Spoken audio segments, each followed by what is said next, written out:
Andrew, thanks very much for taking the time out today to do a short interview about life in Spain. My pleasure. Thank you. So I think I've known you for probably over 10 years now, but I didn't know you before you moved to Spain. So really, just to get a bit of a background, what did you do before you relocated to this area of the world? Well, I've had quite a procession of jobs, but mostly I've been a newspaper man. Right. And I worked in Fleet Street on the Daily Telegraph, where I was chief sub-editor for quite a few years. But before that, I took a break out from journalism into heavy industry. And I worked in heavy industry in the Gulf for 10 years. And I was director of one of the biggest non-oil company in the Gulf. Wow. But times move on, and I came back because of my kids were getting old. And, eventually I was on the Telegraph for quite a long time. And when I quit, we basically, I decided we wanted to live in Spain. Right. And had you been to the Lecrin Valley area before relocating here? Yes, we had. That was with my late wife, bless her. We'd first of all went to the area around Gibraltar, near Ronda. And I quite liked that. But my late wife, Christine, wanted to have a look at the Lecrin Valley. And we went there and just basically fell in love with it. As many people do. And took a long time to find the right house. Yeah. But when we finally did, we knew it was right and we bought it. Brilliant. So your career spanned quite some time in England and the Gulf. Oh, yeah.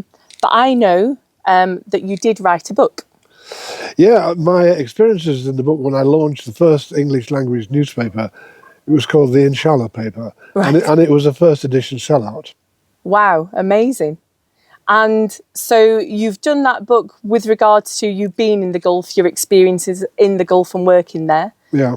You've moved over to Spain now.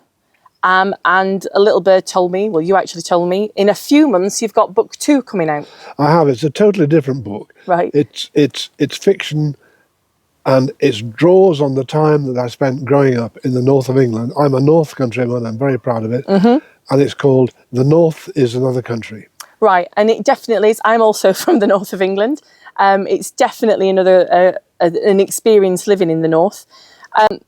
So life in England, especially the north of England, is quite a juxtaposition to life in Spain.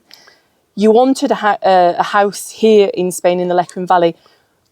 For those out there that want to know a bit more about it, what do you like about the Lecrin Valley? What is the inspiration of here, about what you enjoy every day? It's a beautiful place. The people are so warm and friendly. I don't speak Spanish very well, but I do my best. But my partner, Margaret, is really very good. And you have to try to bridge that gap with them. And they're very patient and very tolerant. And not only that, the place where we live, it's midway between the ski slopes and the beach. Yeah. And it's just got everything. Yeah, it has. I mean, a lot of my clients that are looking for houses here, one of their main things is it's a lovely, quiet area. Yet you've got Granada city centre 30 minutes away and the beach 30 minutes away.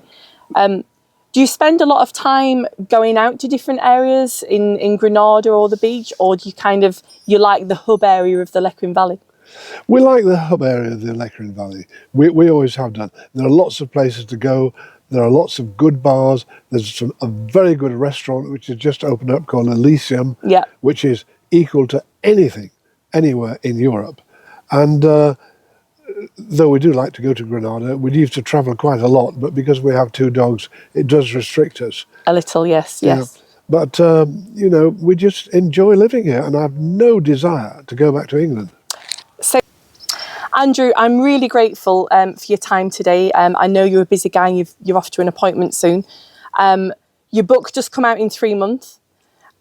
So I think I'll put a link on to where they can get that. So I can put that on the video in the subtitles. And if anybody wants any more information, reach out to me.